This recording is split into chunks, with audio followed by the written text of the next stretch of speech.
प्रभु केवल देखते हैं अपनापन, अपनापन। बड़ा सुंदर प्रसंग है ये। श्री रघुनाथ जी नाम के एक भक्त का है जो रघुनाथ दास गोस्वामी हैं, उनसे ये अलग है। बड़ा करुणा में प्रसंग है और उनकी उत्तम भक्ति का चमत्कार है, प्रकाश है। और ऐसे भक्त से अपना संबंध स्थापित करने वाले को भगवत प्राप्ति सहज में हो जाती है। इस प्रसंग में ये देखने को मिला कि स्वयं में तो उस कोटि की भक्ति नहीं, लेकिन भक्त को अपना मानने के कारण ये मेरा है, ये मेरे हैं, और पूर्ण अनन्य हो गए, तो उनको वही बात मिली जो रघुनाथ दास जी को मिली। ये महापात्र रघुनाथ की चर्चा है। कृष्णचंद्र इनके महान भगवत भक्त पिता हुए रघुनाथ जी के, उनका नाम था कृष्णचंद्र महापात्र। ये धनी मानी थे, खूब वैभव था, और ये सदैव संतों की सेवा करते रहते थे। प्रायः ये देखा गया कि जहां जिन घरों में संत महात्माओं का आवागमन या संतों की शरणागति है, उनके यहाँ भक्ति का प्रकाश निश्चित होता है, कोई न कोई महाभागवत प्रकट होता है। ये कृष्णचंद्र जी महाभाग्यवान हुए क्योंकि इनके ऐसा महान महिमा में रघुनाथ नाम का पुत्र जो भगवत अनुराग से युक्त हुआ। बड़ा सौभाग्य है जिनके घरों में भगवत भक्ति होती है या भगवत आराधना से युक्त कोई संतान होती है। ये सदैव संतों का खूब स्वागत करते, इनके घर में आनंद ध्वनि मची ही रहती। संत बड़े करुणामय हैं, जहां जाते हैं खूब भगवत चर्चा करना इनका स्वभाव होता है। नाम कीर्तन तो इनका व्यसन होता है, तो जिस घर में जाते हैं नाम कीर्तन भगवत चर्चा कथा तो बड़ा जय ध्वनि मची रहती, आनंद की गूंज मची रहती। और धन था ही तो खूब संत सेवा उत्साह से करते। वो बड़े भाग्यशाली हैं जो संत सेवा में अनुराग रखते हैं। भगवान की कृपा से श्री कृष्णचंद्र महापात्रा के यहाँ रघुनाथ नामक एक बालक का प्रादुर्भाव हुआ। रघुनाथ का स्वभाव बच्चापन से ही बहुत गंभीर रहना, सुशील, नम्र और संतों के समीप बैठना। और संत जनों में एक भागवती कैसी प्रेरणा रहती कि वो किसी से भी, आप भजन करते भजन किया करो, आप नाम जप किया करो, आप पाठ किया करो, थोड़ा समय ध्यान किया, वो जरूर उनका स्वभाव है। उनके हृदय में ऐसी उदार वृत्ति बनी ही रहती, वो सबको प्रेरित कर, एक ही माला कर लिया करो, 5 मिनट ही नाम की, किसी तरह ये जीव प्रभु से जुड़े, इसका मंगल हो जाए। अभी छोटे बालक ही हैं रघुनाथ जी, और संतों के मुख से सुन करके भगवान नाम जपना चाहिए, जीवन का उद्देश्य है भगवत प्राप्ति आदि आदि। ये जब सुनते तो उनके हृदय में, निर्मल हृदय में एक संस्कार बैठ गया, मुझे नाम निरंतर जपना है और मुझे भगवान जी से मिलना है। जैसे एक दिन एकांतिक में छोटी बच्ची कह रही थी, हमें श्री जी से मिलना है। कैसी हैं श्री जी, कैसे मिलेंगे श्री जी? अगर ये बात आ रही है तो महामोद की बात है। निर्मल हृदय में ये बात आ रही, निश्चित हृदय में भक्ति का विकास होगा, निश्चित भगवत प्राप्ति की आगे चलकर ऐसी प्रबल लालसा होगी कि समस्त भोगों से विरक्त होकर ठाकुर जी प्रियाजू के प्रति तड़पण प्रारंभ हो जाएगी। श्री रघुनाथ जी के भी हृदय में बात उसी बच्चापन से ही बैठ गई कि भगवान नाम जपना ये जीवन का परम लाभ है। अब तो एकांत में वो प्रभु के नाम का स्मरण करना, घर में जो ठाकुर जी विराजमान थे बार बार दंडवत करना। छोटे से बालक है, जब देखा कोई नहीं तो बार बार ठाकुर जी को दंड, देखो ये कृपा संतों की। छोटे बच्चा है, बार बार ठाकुर जी को देखते हैं, साष्टांग दंडवत होते हैं, हाथ जोड़कर खड़े हो जाते हैं, ठाकुर जी की प्रदक्षिणा करते हैं। धीरे धीरे इनकी अवस्था 17 वर्ष की हुई। माता पिता ने उनका विवाह किया। कलावतीपुर के गंगाधर करण नाम के धनी मानी पुरुष की एक अन्नपूर्णा नाम की कन्या से इनका विवाह हुआ। अन्नपूर्णा के 7 भाई थे और उनमें से सबसे छोटी कन्या थी, तो ये बहुत दुलारी थी और धनी मानी थे ही। तो रघुनाथ जी के साथ उनका ब्याह हुआ और खूब आदर सत्कार, सम्मान, प्रियता जैसे रिश्ते नातेदारों की होती है। रघुनाथ दास जी को बहुत चुभा हृदय में कि मेरे हृदय की तो विकलता थी कि प्रभु मिले और ये क्या हो रहा है। प्रभु मुझे क्यों बांध दिए? हृदय में बड़ी विकलता। जब पहले समय की जबकि ये चर्चा है, बहुत कम अवस्था में ब्याह हो जाता। अगर 17 वर्ष की अवस्था थी तो 13-14 वर्ष की अन्नपूर्णा जी की अवस्था होगी। बहुत छोटी अवस्था में ब्याह हो जाते थे। सुलक्षणा, सुंदर, सुशील और बहुत ही सुंदर, ऐसा उसका सरल स्वभाव अन्नपूर्णा का, लेकिन इनके हृदय में चुभन, नहीं प्रभु मुझे नहीं चाहिए, ये सांसारिक प्रियता नहीं चाहिए, मुझे आपके सिवा किसी से अपनापन नहीं करना। 17 वर्ष की अवस्था है। इस अवस्था में तो यौवन अवस्था का ऐसा आंधी भरा स्वभाव जागृत होता है जिसमें सब भूल जाता है। शास्त्र क्या कहते हैं, गुरुजन क्या कहते हैं, जीवन का उद्देश्य क्या। लेकिन देखो संत कृपा का प्रभाव, ऐसी भक्ति दृढ़ है कि इनको खुशी नहीं हुई। माता पिता ने अपनी प्रसन्नता के लिए इनका ब्याह किया। अब तो ये उदासीन रहते, लेकिन वो अन्नपूर्णा ऐसे मंगल स्वभाव की, कभी इनसे कोई प्रश्न नहीं किया। हृदय से निश्चय किया, मेरे जीवन धन, मेरे प्राणनाथ चाहे जिस स्थिति में रहे, कभी इनको प्रतिकूलता नहीं दूंगी और सदैव इनके अधीन रहूंगी, उसका निश्चय। इनके पिता जब देखे हमारे बेटे का ब्याह हो गया तो एक प्रसन्नता आई और इन्होंने विचार किया, जिस जिसको हमने ब्याज में पैसा दिया था अब किसी का ब्याज नहीं लेंगे। एक उत्साह वृत्ति, सबका ब्याज माफ कर दिया। और जब किसी को कोई आवश्यकता होती उनके पास आते, बस दे देते। जब आपको अनुकूल पड़े तो वापस कर देना, ना पड़े तो कोई बात नहीं, क्योंकि उनके हृदय में बड़ा आनंद, भगवान ने बहुत कृपा की। सुंदर बहू, सुंदर बेटा और संपत्ति थी ही। धीरे धीरे धीरे धीरे संतों की भी समाज का आना, लोगों की, गरीब लोगों की याचना से धन देना, भगवान बड़े लीला बिहारी हैं। धीरे धीरे धन जाता रहा। अब उनके हृदय में कमाने की तो कोई चेष्टा ही नहीं थी। शरीर भी वृद्ध था, रघुनाथ जी के जो पिताजी थे, और जो धन था वो धीरे धीरे जाने लगा। ये भगवान की कृपा होती है। अब उनके हृदय में चिंता आने लगी कि मेरा बेटा, मेरा बहू, जो हमारी संपत्ति वो धीरे धीरे तो छीन हो रही, इनका कैसे काम चलेगा। और अब मैं कुछ कर सकता नहीं, और ये तो बावरा एकांत में ही बैठा रहता है, कोई कार्य तो करता नहीं। रघुनाथ जी कोई कार्य नहीं, बस एकांत में बैठे प्रभु का ध्यान करना, उन्हीं का नाम जप करना। धीरे धीरे उनका शरीर बीमार हुआ और ऐसा लगा कि अब हमारे प्राण निकल जाएंगे।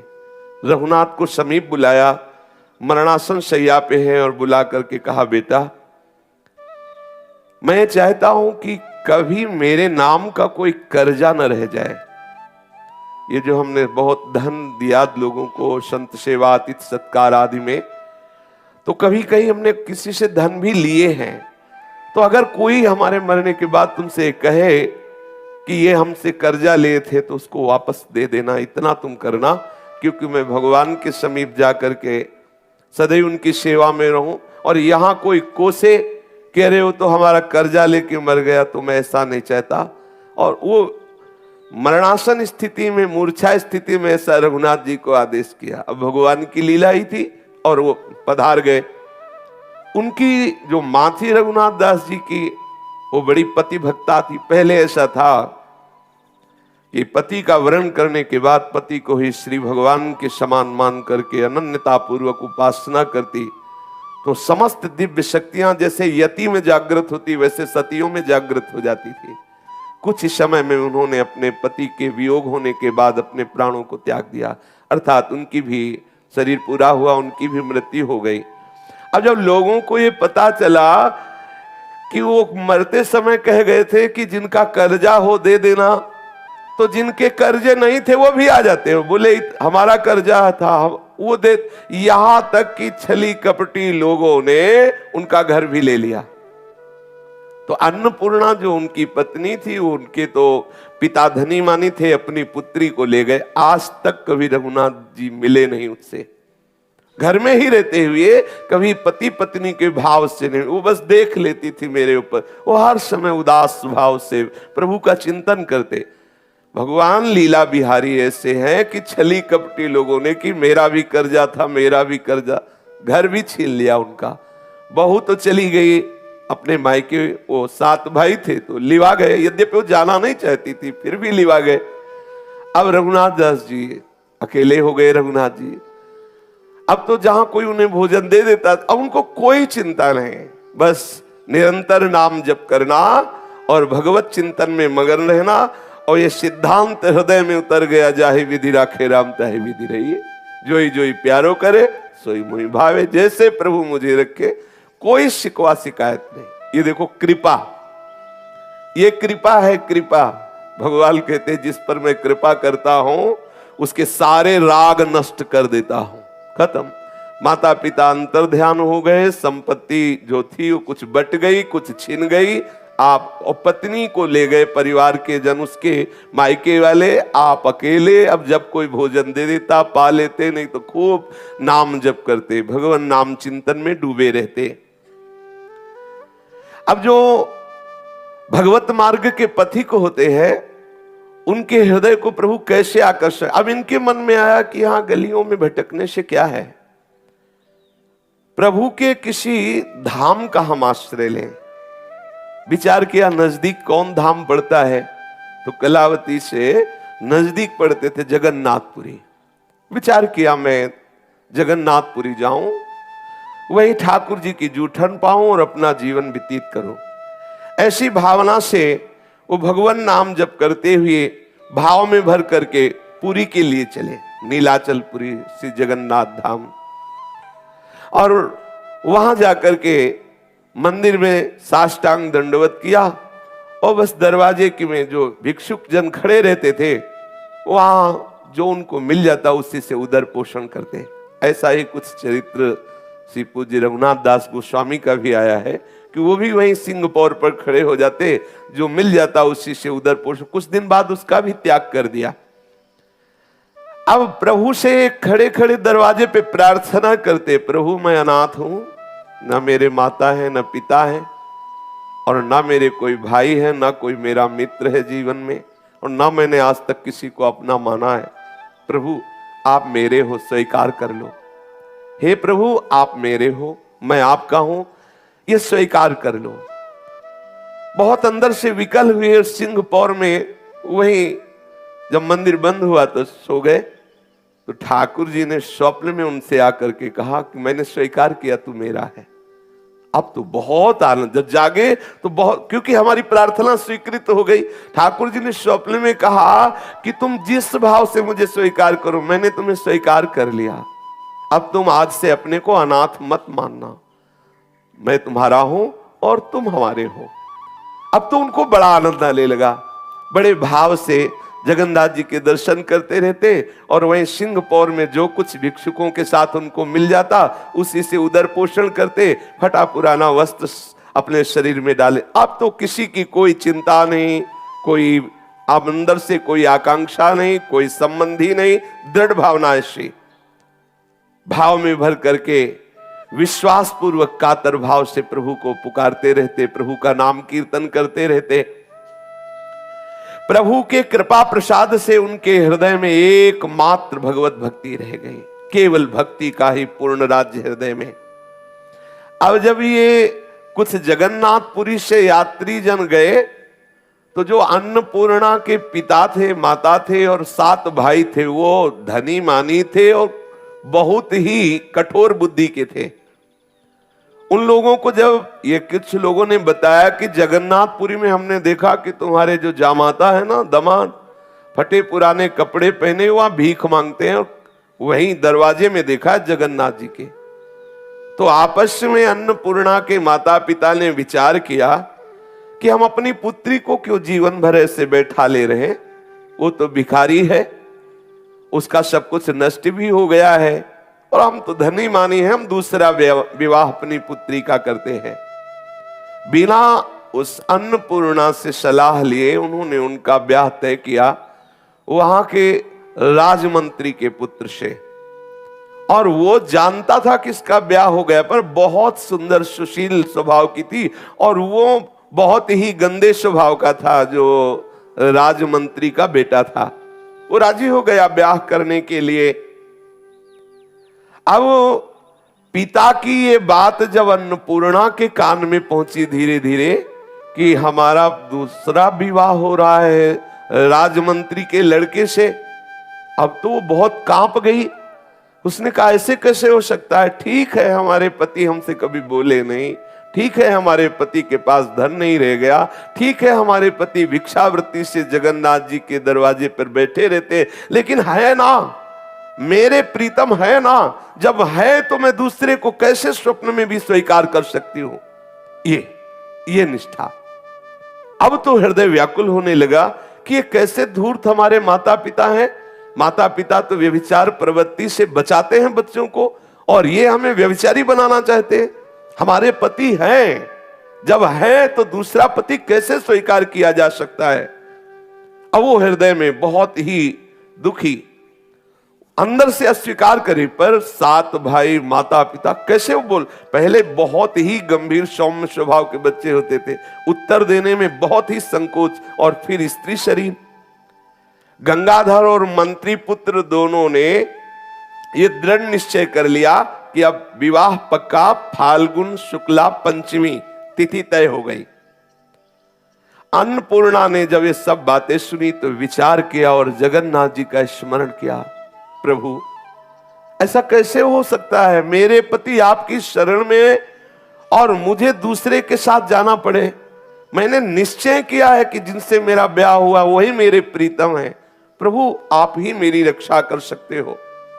अब मन में उपाय सोचती, भगवान जगन्नाथ जी का स्मरण करती कि प्रभु आप तो असंभव को भी संभव कर सकते हैं।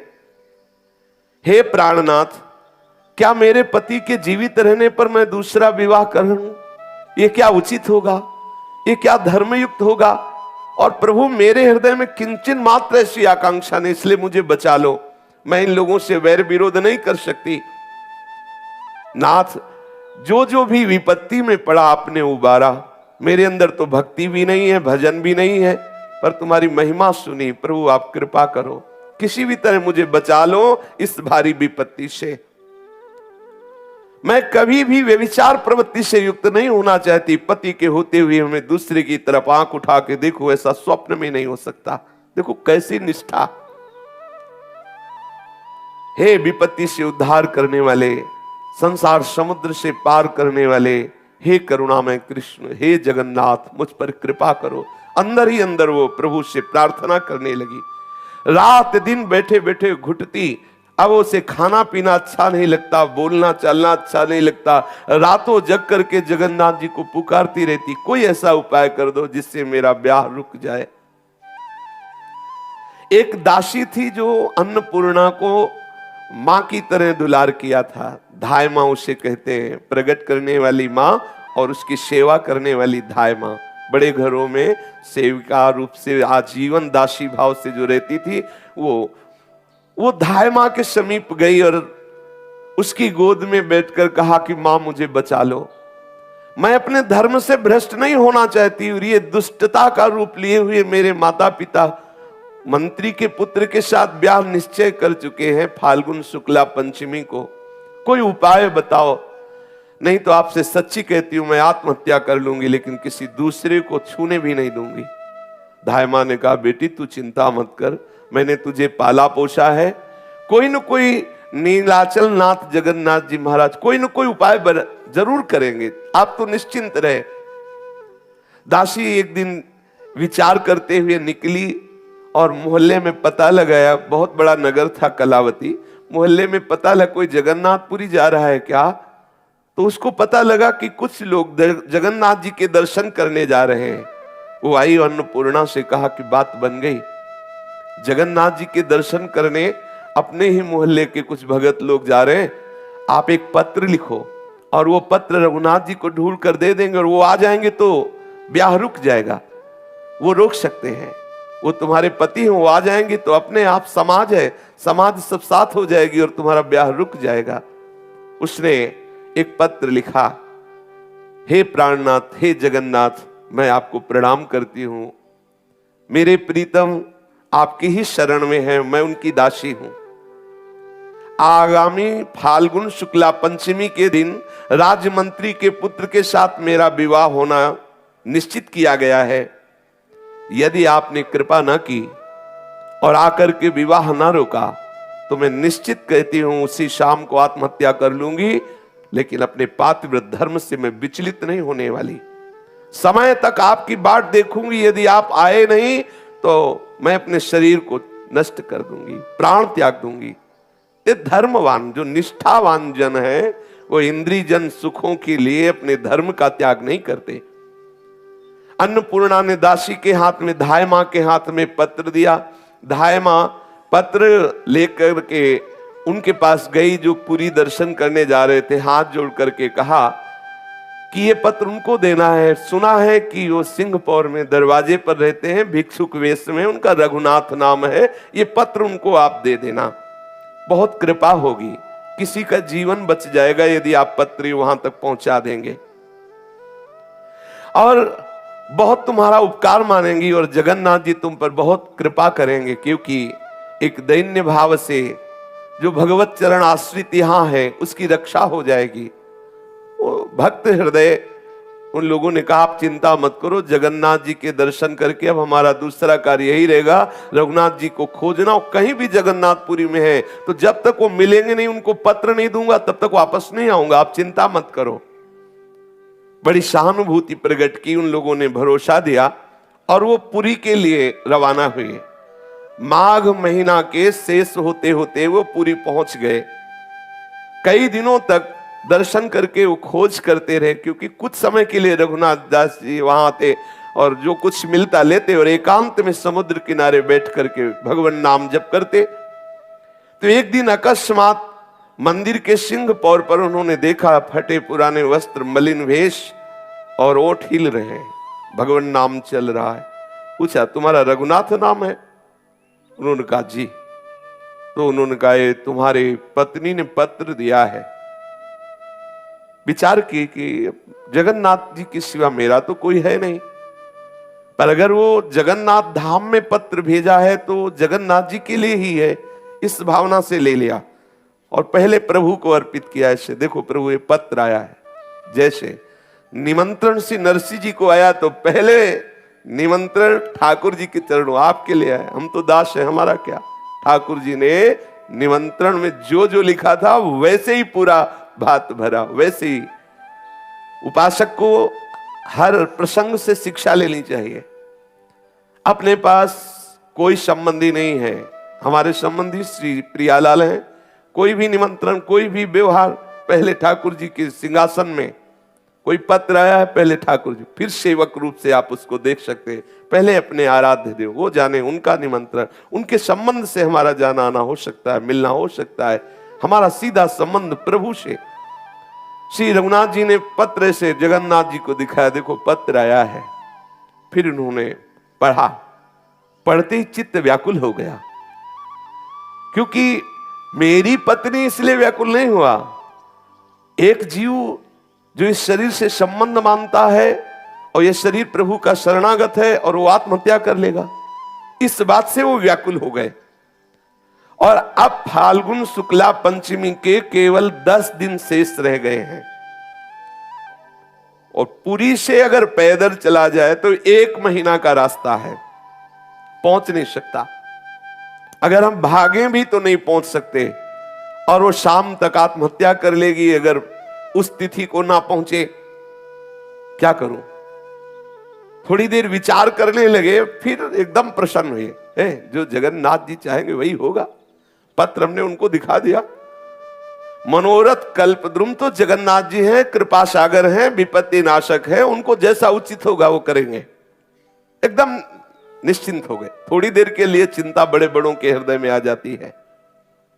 ऐसा जब बार बार समझाने पर भी भगवती सती जी नहीं मान रही तो थोड़ी देर चिंतित हुए महादेव जी, ये क्या, मैं समझा रहा हूं फिर भी बार बार संशय कर रहे कि अगर परब्रह्म है तो सीता की खोज कहती, और अगर राजकुमार हैं तो भगवान शिव सच्चिदानंद कह के कैसे प्रणाम कर रहे हैं। बार बार समझाने पर भी ये संशय हुई है। सोई जो राम रचि राखा, को करी तर्क बढ़ावई शाखा, अस कही जपन लगे हरि नामा। बस थोड़ी देर के लिए बड़े बड़े भक्तों के भी हृदय में एकदम चिंता आती, फिर वो निश्चिंत हो जाते हैं, प्रभु के आश्रित है ना। निश्चिंत हो गए रघुनाथ जी, जगन्नाथ जी जाने, और भगवत स्मरण करने लगे। सर्वांतर्यामी सर्व समर्थ कर तुम अकर तुम अन्यथा कर तुम, प्रभु से कोई बात छिपी नहीं और कोई बात ऐसी नहीं जो पूर्ण न कर सके। सिंह द्वार पर चिथड़े में लिपटे हुए भगवान नाम स्मरण करते हुए वो सो गए। रात्रि में शरणागत वत्सल भगवान जगन्नाथ जी ने लीला रची। कलावती पुरी जो गंगाधर करण जी जहां रहते थे उसी दरवाजे पर आंख खुली श्री रघुनाथ जी की। जब जगे सुबह तो अब सिंहपौर में सोए थे और सीधे वहीं, उनके लिए कुछ दुर्लभ है। रामानुजाचार्य जी को, गरुड़ जी को आदेश किया इनको छोड़े आओ कांचीपुरी में, पूरे पार्षदों सहित छोड़े आए। प्रभु के लिए कर तुम अन्यथा कर तुम। रघुनाथ जी की आंख खुली तो देखा यहां तो सिंहपौर नहीं, ये तो जगन्नाथ जी का मंदिर नहीं। प्रभु सर्वाश्चर्य में है। आंख खुलते ही देखा कि ये किस ग्राम में आ गए, कौन से, अब ब्याह जब हुआ था तब गए थे, कभी दोबारा ससुराल गए नहीं, दूल्हा बन के गए थे, तो ऐसा कुछ खास याद नहीं था। तो लोगों से पूछा कि ये जगन्नाथपुरी तो है नहीं, और स्वप्न में हूं नहीं, जागृत हूं, ऐसे छू के देखा कि जाग रहा हूं। ये है कौन सा नगर और ये किसका महल है, आप बताने की चेष्टा करें तो लोग कहते तुम पागल। पहले लोगों से पूछते, मैं जाग रहा हूं ना, तो लोग वो समझते, कहते भाई तुम जाग रहे हो। हाँ, बोले जगन्नाथपुरी है कि नहीं, बोले ये जगन्नाथपुरी ये कौन सा शहर है, क्योंकि एकदम रातों रात सब हुआ। बोले कलावती नगर है और जहां तुम बैठे हो सामने महल महान धन संपन्न जो गंगाधर है उनका है। गंगाधर तो मेरे ससुर का नाम था। अच्छा, तो ये जगन्नाथ जी की लीला हुई। पत्र का उत्तर सीधे हमें, ऐसा देखो कैसी लीला रची, सीधे रात्रि में ही जगन्नाथ जी ससुराल पहुंचा दिए उनको। अब जब घर वाले निकले तो देखा फटे पुराने कपड़े में रघुनाथ भाग के गया। लड़का जो 7 भाई थे बोले सब गड़बड़ हो गया क्या, बोले वो आ गया, अन्नपूर्णा का जो पति था वो तो सामने दरवाजे में बैठा हुआ है। भागे माता पिता और बाहर जाके बोले अरे बेटा बाहर क्यों बैठे हो। ये लोग सब बड़े कपटी स्वभाव के थे और तत्काल हाथ पकड़कर घर के अंदर आए कि कोई जान न पावे कि ये इनका दामाद है, क्योंकि ब्याह तय हो गया है, फिर लोग हंसी उड़ाएंगे। अंदर ले गए। अन्नपूर्णा ने जे ही देखा पति आए तो मानसिक प्रणाम किया, एकांत में बैठी हुई थी। बहुत जगन्नाथ जी के प्रति बार बार अहो प्रभु बड़े कृपालु, बड़े कृपालु। नेत्रों से प्रेमाश्रु धारा बहने लगी, ध्यान में मगन हो गई प्रभु की। प्रभु आज मैंने देख लिया, आप हमारी आर्त पुकार सुन लिए। प्रभु तुम्हारे बिना ऐसा कौन खेल कर सकता है? अभी 10 दिन बकाया है और पहले ही हमारे पति को भेज दिया। वो बहुत आनंद में मगन है। रघुनाथ तन मन की शुद्ध भूले हुए जगन्नाथ जी से बात कर रहे अंदर ही अंदर, प्रभु कैसे कृपाल हो, कैसे लीलाधारी हो। और पत्नी भी उनके भाव में डूब रही, और ये सब पूरा परिवार जल रहा है। अब क्या किया जाए, ये तो आ गया, अब क्या किया जाए, क्योंकि अगर ये यहां जीवित है तो ब्याह कैसे हो सकता, समाज भी तो है। और आपस में बैठ करके सलाह करने लगे। तो सास ने कहा तुम चिंता मत करो, विधान सब बनाएंगे, पहले कुछ खवा पिया के इसे राजी करें। भोजन पवाया, कपड़े अच्छे दिए और कहा कि आप बहुत दिनों बाद पधारे हैं, बड़ी कृपा है, आप कमरे में विश्राम करें। अन्नपूर्णा मन में डर गई कि ये कपटी लोग जो हमारे ना चाहने पर भी ब्याह तय कर रहे थे, हमारे पति से इतना प्रेम दिखा रहे हैं, इसमें कोई कपट है। अंदर ही अंदर वो समझ गई कि ये जैसे कटोरा तो सोने का है लेकिन भरा उसमें विष है। प्रियता तो दिखा रही है जामाता जैसी ही कि भाई हमारा दामाद आया है, लेकिन अंदर इनकी जरूर छल कपट है। हृदय में वो विचार करें कि प्रभु हमें डर लग रहा है कि कोई न कोई ये विषम लीला न कर दे। अब जब वो सैया पर लेटे हुए हैं कमरे में, रघुनाथ जी धीरे धीरे पतिव्रता अन्नपूर्णा जी गई और उनके चरणों को स्पर्श किया, धीरे धीरे चरण दबाने लगी और उनके मन में बहुत बातें आ रही कि मैं अपने पति से बोलूं, लेकिन एक भी शब्द ना बोल पाए। रघुनाथ जी देखा कि पत्नी चरण दबा रही, शांत गंभीर। उनके भी मन में आया कि मैं इसको ढांढस बनाऊं, लेकिन ना वो कुछ बोल पाए ना वो कुछ बोल पाए। अन्नपूर्णा के माता आई और बोली चलो चलो, देखो थके हुए आए, उनको सोने दो, तुम हटो।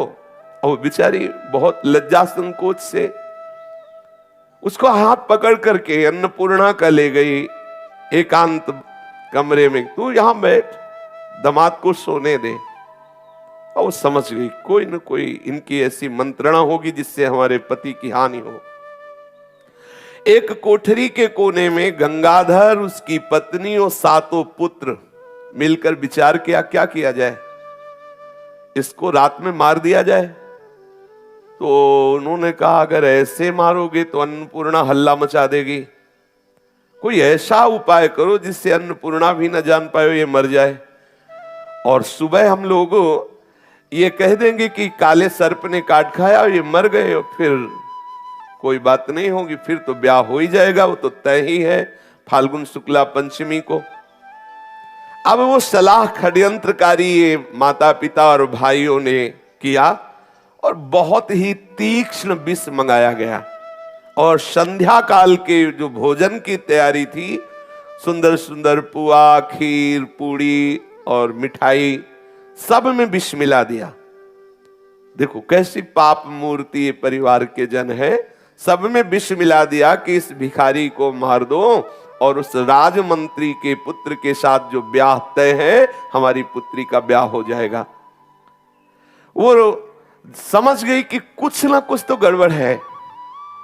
वो रसोई में गई, बोली मां मुझे भी सेवा का अवसर दीजिए, मेरे पति देव आए। अरे नहीं, तू तो मेरे दामाद हैं, आज तो मुझे, कल भले तू पवा देना, आज शाम की रसोई में तेरा प्रवेश नहीं, तू तो बैठ जाके दूर।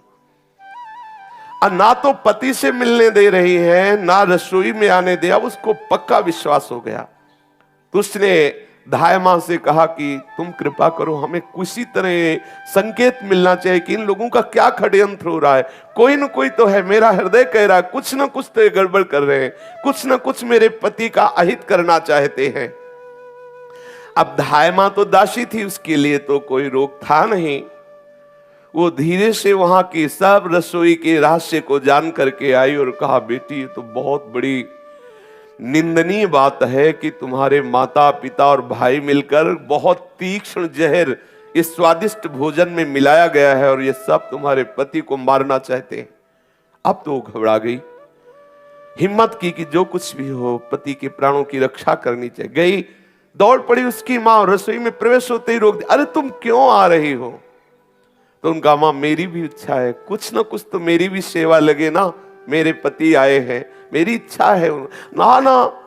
अब उसने, भगवान की ऐसी लीला थी कि जो अपने लिए भोजन तैयार किया था सास ने, वो भोजन उठाई और दूसरे कमरे में रखने के लिए गई। इतने में अवसर मिला, जो थाल सजाई गई थी जहर से भरे हुए पदार्थों से रघुनाथ जी की, उसमें एक पिष्टी मिठाई थी जो 2 पीस में चिपकी हुई थी। तुरंत देखा उसने, और जैसे छौंक लगाने में एक पत्र होता है, तेज पत्र, हाँ वो जो छौंक लगाने में होता है ना, उसको तत्काल उसने लिया और अपने काजल से लिखा विष है, विष है लिख करके उस पिष्टी में दबा के सबसे ऊपर रख दिया और भगवान से प्रार्थना की। और जानती थी कि प्रसाद पवाने में पहले पवाया था कि मीठा इनको बहुत पसंद है, अगर थाल में मीठा होता तो सबसे पहले मीठा पाते, तो उसको पता था। उसने जगन्नाथ जी से प्रार्थना की, हे भगवान मेरी प्रार्थना सुन लो, मेरे पति सबसे पहले इसी पिष्टी मिठाई को ले और वो उसे खोल कर देख ले, इतनी आप कृपा करना। सोने की थाल में, सुंदर सुंदर कटोरियों में खीर, सब्जी, पूड़ी, ये सब, और सबके ऊपर फिर मिठाई। अब वो ये रहस्य मां नहीं जान पाई कि उस मिठाई के बीच में उस तेज पत्र में लिखा है कि विष है, ऐसा लिख करके उसने रघुनाथ जी के सामने थाल पहुंची। रघुनाथ जी तो जय जगन्नाथ आंख मूंदा और कीर्तन करने लगे। उस भोजन को एक एक कवल ध्यान के द्वारा भगवान जगन्नाथ जी को पवा रहे हैं। थोड़ी देर के बाद फिर आंख खोली और जय जगन्नाथ, और जे भी वो पिष्टी उठाई, सब पूरे परिवार के जन ताक रहे हैं कि अब तो बस पाएगा, थोड़ी देर में मर जाएगा। ऐसे पिष्टी खोली तो नजर बचा के ऐसे देखा कि विष है। खिड़की से पत्नी भी देख रही थी तो उन्होंने ऐसे देखा। पत्नी समझ गई कि देख लिया, बहुत प्रसन्न हुई, हट गई वहां से। अब वो विचार करने लगे कि ये तो हमने जगन्नाथ जी को अर्पित कर दिया।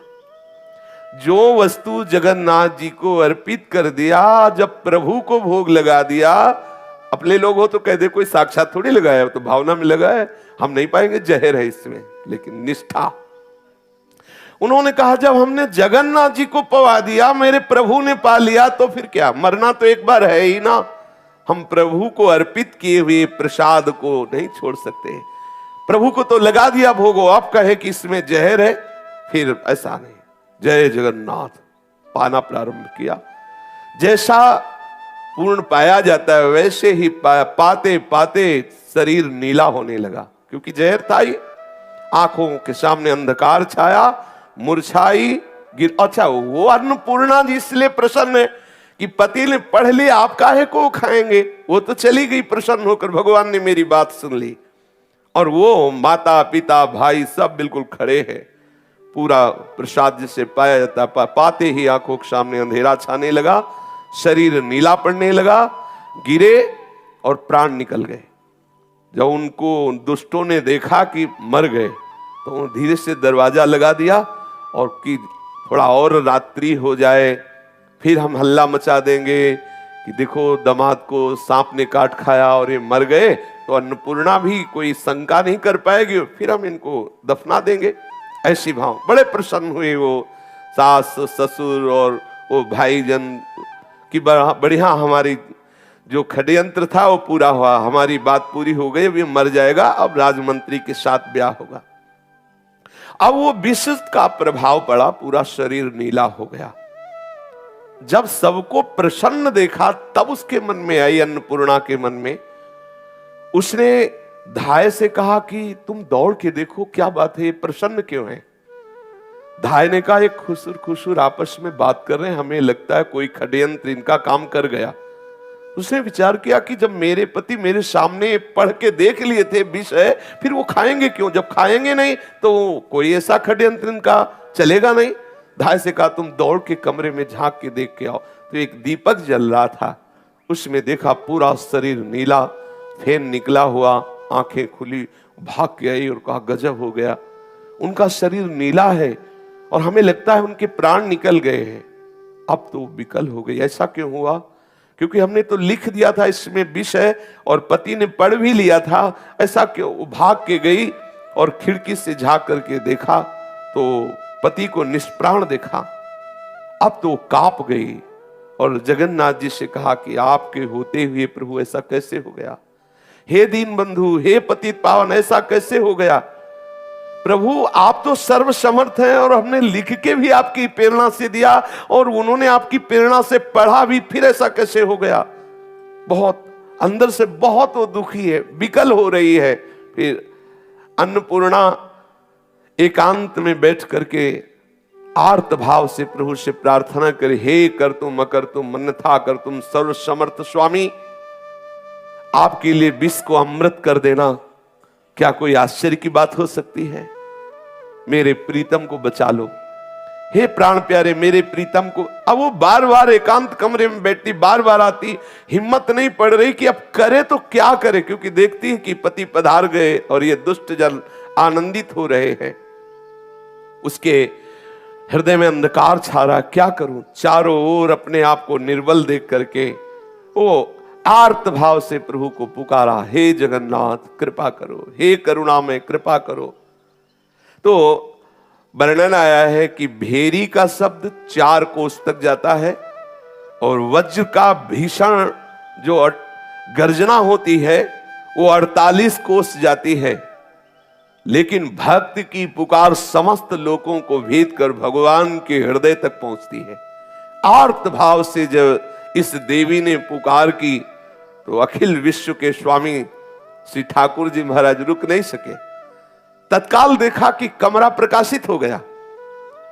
उसने खिड़की से झांक के देखा, कमरा प्रकाशित हो गया और नील श्याम मेघ जैसी अंग कांति है, नौ किशोर अवस्था है और रघुनाथ दास जी के सर को अपनी गोद में रख के जैसे मां दुलार करती ऐसे प्रभु हाथ फेरे। प्रभु का स्पर्श होते ही रघुनाथ जी दास जी के शरीर में जैसे बिजली दौड़ पड़ी हो। करतुम करतु है। सखाओं ने भी तो काली दह का जल पी करके, विषैला जल था, सबके प्राण निकल गए थे सखाओं के और गौओं के, लेकिन ठाकुर जी की दृष्टि पड़ते ही सब पुनः स्वस्थ हो गए। भगवत शक्ति में क्या नहीं हो सकता, भगवत कृपा से क्या नहीं हो सकता। अब वो बहुत आनंदित हुई। घनश्याम के श्याम अंग की कांति से संपूर्ण कमरा प्रकाशित हो रहा है। अब वो लोग तो प्रसन्न है, अलग कमरे में सब बैठे हुए कि बहुत बढ़िया बात बन गई, वो तो मरी गया है, अब उसको दफना देंगे और ब्याह हो जाएगा। लेकिन श्री ठाकुर जी की लीला, प्राणपति के मस्तक पर जगतपति का हाथ दे करके बहुत आनंदित हुई। ठाकुर जी ऐसे ऐसे हाथ फिरा रहे हैं। फिर मधुर स्वर में ठाकुर जी बोले कि मेरे लाल रघुनाथ उठ, कोई सृष्टि में ऐसा विष ही नहीं बना जो तुझे अचेत कर सके, उठ जा। ऐसा प्रभु बोल रहे, देख मैं आ गया हूं, उठ जा। ऐसा ठाकुर जी जे भी बोले तो वो जैसे कोई बहुत गहरी नींद से सो के उठा हो, उठे। अब जे ही उठे ठाकुर जी अंतर ध्यान। रघुनाथ जी को लगा कि बहुत थके हुए थे, आज बहुत गहरी नींद आ गई। अब वो पतिव्रता बहुत प्रसन्न हुई, बस हट गई वहां से कि कोई जान न पावे, एकांत में गई। अब वो बहुत आनंदित है कि मेरी बात श्री ठाकुर जगन्नाथ जी ने सुन ली और उसको ठाकुर जी का दर्शन हुआ, देखा ठाकुर जी आए। अब आप देखो उसका क्या भजन है, एक भगवत भक्त पति के प्रति पूर्ण आसक्त है। तो देखो अभी साक्षात जगन्नाथ जी का दर्शन रघुनाथ जी को नहीं हुआ, उनकी पत्नी को हो गया। देखा कि ठाकुर जी आए हैं, गोद में सर रखा रघुनाथ जी का दुलार, और रघुनाथ जी जे भी जगह ठाकुर जी अंतर्धान हो गए। रघुनाथ जी उठ करके बैठे और जैसे आंख मलते हुए कोई नींद से जगा हुआ और बोले आज तो बहुत सुख मिला नींद में। फिर विचार किया कि नहीं नहीं, मैंने तो जहर भरा भोजन पाया था और मुझे व्यथा भी हुई थी, मैं मूर्छा को भी प्राप्त हो गया था, बड़ी वेदना बड़ी जलन अंगों में हुई थी। तो ये मेरा मतलब कि मेरे प्राण निकल गए थे, मुझे शायद प्रभु ने जीवित किया है, मैं सो नहीं रहा था, मैं तो मर चुका था। बस समझ गया जगन्नाथ जी, समझ गया तुम्हारी करुणा, आपने ही मुझे बचाया है। बहुत आनंदित हुए और बड़े प्यार से बार बार प्रभु का ध्यान कर रहे। अब तो और आनंद, क्योंकि प्रभु ने स्पर्श किया है ना। भक्त रघुनाथ जी व्यथाहारी हरि के प्रति पूर्ण आसक्त होकर के कभी जोर जोर से हंस देते हैं कमरे में, कभी चीख कर रो देते हैं और कभी प्रेम प्रलाप बातें कर रहे हैं। अब तो उधर आवाज पहुंची। अब वो सो षड्यंत्रकारी 7 भाई और उसकी मां और उसके पिता ने सोचा कि कमरे से हंसी की आवाज कैसी आ रही, वो तो मर गया था। भागे, जब भाग के आके देखा तो वो बावरे से कभी जगन्नाथ जी के ध्यान में हंस रहे, कभी रो रहे, कभी प्रेम। उनको लगा अरे, बोले नकली जहर था क्या? बोले नहीं नहीं, जहर तो असली था, फिर ये बच कैसे गया? अब तो हृदय में उनके भय समा गया। अब गंगाधर, उसकी स्त्री, 7 लड़के भयानक चिंता में जलने लगे कि अरे ये तो मरा ही नहीं। क्या क्या उपाय नहीं किया हिरण्यकश्यप ने प्रहलाद जी के लिए, त्रिभुवन पति होने पर भी एक बाल भी नहीं बांका कर सका। इन दुष्टों ने देखो विचार करके जहर दे दिया। जब देखा कि जहर का तो कोई प्रभाव नहीं, अब वो तो कांप गए, बाहर से झांके, अब तो उनका हृदय जलने लगा। आप क्या करें? पापियों के लिए हर क्षण काल की भयानक वृत्ति प्रदान करने वाली होती है, अर्थात प्रतिपल वो भयभीत रहते। जो भक्त द्रोह करते हैं उनका हृदय जलता रहता है और कभी उनको कहीं भी सदगति नहीं मिलती भक्त द्रोह के। एक वैश्या है, भक्त भावना की तो श्री ठाकुर रंगनाथ जी ने सर झुका दिया, और एक भक्त की पत्नी बोली भक्त द्रोह किया तो मारे मारे डोलना पड़ा। भक्त द्रोह एक ही अपराध ऐसा सृष्टि में है जिसमें भगवान क्षमा नहीं करते, नहीं तो चाहे अवगुण करे समुद्र सम, समुद्र के समान भी पाप बन जाए तो ठाकुर बड़े कृपाल, जन अवगुण प्रभु मानन काऊ, दीन बंधु अति मृदुल स्वभाव। लेकिन उनके दासों से कोई द्रोह कर ले ये नहीं, सो राम रोष पावक सो जरई, फिर प्रभु उस पर कृपा दृष्टि नहीं करते, फिर प्रभु उसको दुलार नहीं करते। शरणागत भयहारी का एक प्रण है कि उनकी शरण में कोई कैसा भी पापी आ जाए, कोटि विप्र बदला गए जाहु, आए शरण तजो नहीं ताहो। साक्षात दुर्वासा जी मांग रहे हैं, हे शरणागत भयहारी मुझे बचा लो सुदर्शन चक्र से, ये आपका सुदर्शन चक्र मुझे जलाए दे रहा है। बोले नहीं, मेरी सामर्थ्य नहीं, आम भक्त पराधीनों, बचना है अम्बरीश जी के चरण पकड़ो, मेरे चरणों से कुछ होने वाला नहीं। भगवान अपने शरणागत प्रण को भी बुला देते हैं, जाओ, भक्त द्रोह करने वाले के लिए कोई जगह नहीं है, भगवान भी ठुकरा देते हैं। अब वो पापियों के लिए एक एक क्षण महान कष्टदायक, हृदय जल रहा है, क्या करें। अब वो विचार करने लगे कि क्या करें, कैसे, क्योंकि मैंने तो जहर भी दिया और ये मरा नहीं, बच गया, और ब्याह की तारीख पक्की है, मंत्री के पुत्र के साथ ब्याह होना है, सब कांप रहे हैं, विचार कर रहे क्या करना चाहिए।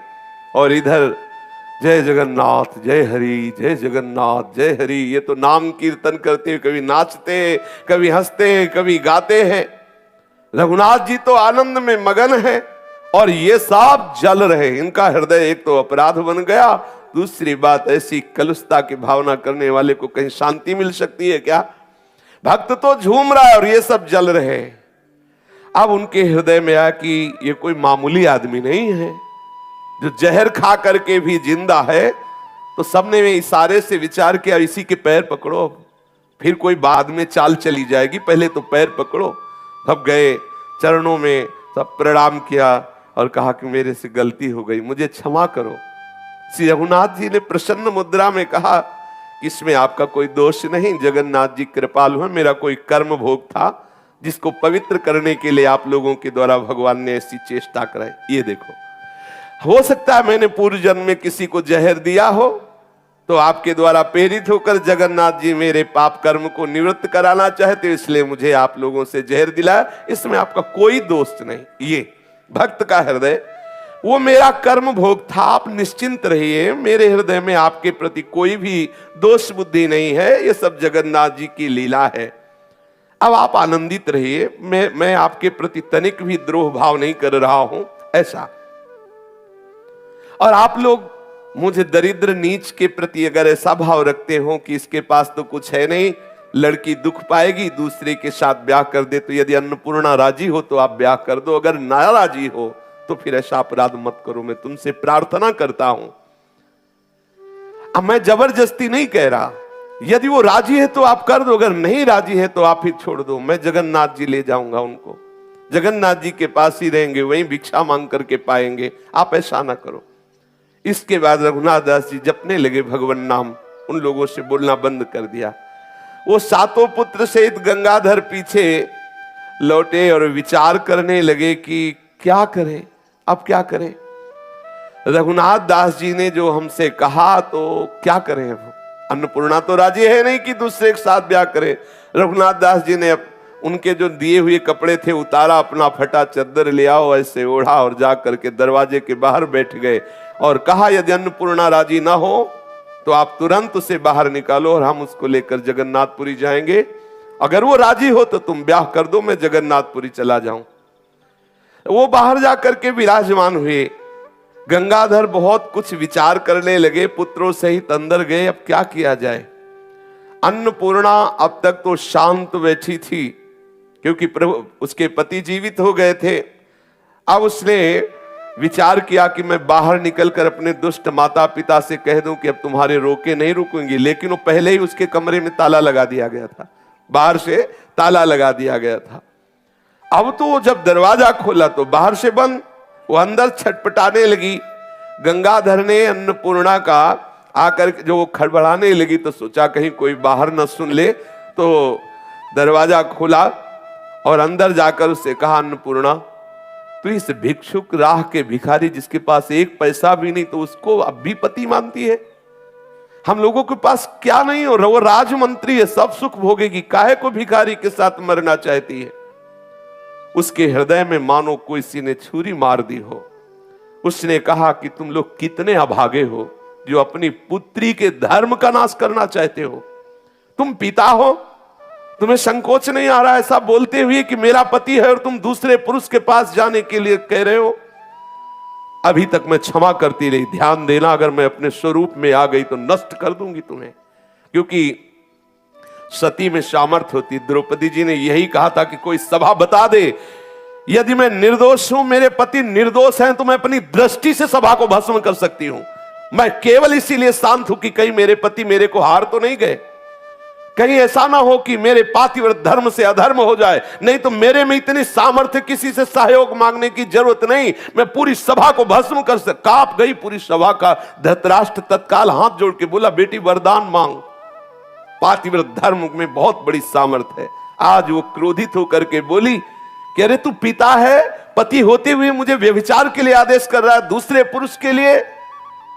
अगर मैं अपने स्वरूप में आ गई तो तुम सबको भस्म कर दूंगी, नष्ट कर दूंगी। तुम अभी जानते नहीं कि सती में क्या सामर्थ्य होती। निश्चित निश्चित एक पातिव्रत धर्म रखने वाली स्त्री किसी यति से कम नहीं है, उसमें उतनी ही सामर्थ्य होती है जितना एक यति में उतना एक सती में सामर्थ्य होता है। कांप गए, पूरे परिवार के जन कांप गए। अब वो हाथ कांपते हुए जोड़ रहे हैं और कह रहे मुझे क्षमा करो। अब तो एक ही उपाय दिखाई दे रहा है, किसी तरह इसको घर से निकालो, अपने पति के पास जाए। नहीं ऐसा, इतना उसका विकराल रूप देखा, दैवी शक्ति से संपन्न उन लोगों को लगा कि मैं भस्म हो जाऊंगा, हम सब नष्ट हो जाएंगे। उसने हाथ जोड़ करके कहा, बेटी तू अपने पति के साथ जा।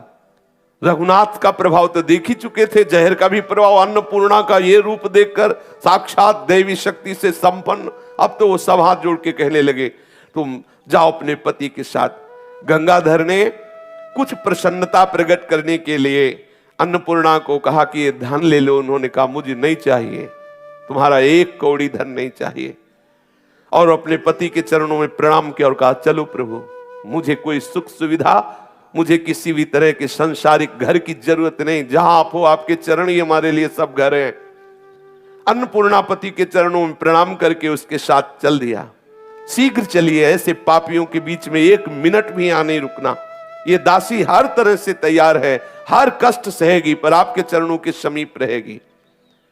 अब गंगाधर अपने लड़कों के साथ वापस आ गए। वो जय जगन्नाथ बोल करके अपनी पत्नी के साथ जगन्नाथपुरी की तरफ चलने लगे। अब इन पापियों को अब भी चैन नहीं पड़ा। विचार किया कि क्या किया जाए, अब क्या किया जाए, तो हमारी बात सब रद्द हो गई। अन्नपूर्णा की मैया ने कहा, एक बात है, मंत्री के लड़के को सूचना दे दो कि मैंने तो दिया लड़की तुम्हें अपनी, तुम छीनना चाहो तो छीन लो, मार डालो उसको, भिखारी को, और लड़की को ले जाओ। उसने तुरंत अपने पुत्रों को भेजा। पुत्र गए और मंत्री पुत्र से कहा कि ब्याह तो तुम्हारे साथ पक्का, हमने अपनी बहन दी, लेकिन वो एक भिखारी है, वो लिए जा रहा है तुम्हारी जो पत्नी बनने वाली थी, अगर तुम बचा सकते हो तो छीन लो और उसे मार दो। भगवान, ये बैर विरोध करने वाले भी किस मिट्टी से बने हैं, इनके हृदय में फिर भी शांति, लेकिन बेटी राजी, जाने दो।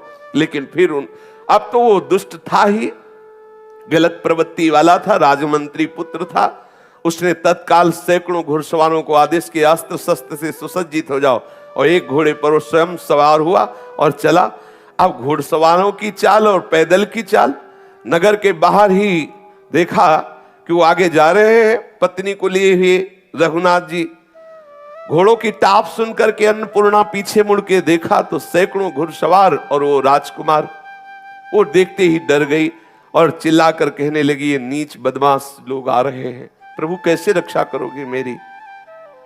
अब वो चीख के राजकुमार बोला, ए भिखारी, इस सुंदरी को छोड़ो, इस पर मेरा अधिकार है और मैं तुम्हें अभी नष्ट किए। रघुनाथ ने पीछे मुड़ के देखा कि तो नजदीक ही आ गए। वो भक्तों का तो एक ही आश्रय है प्रभु।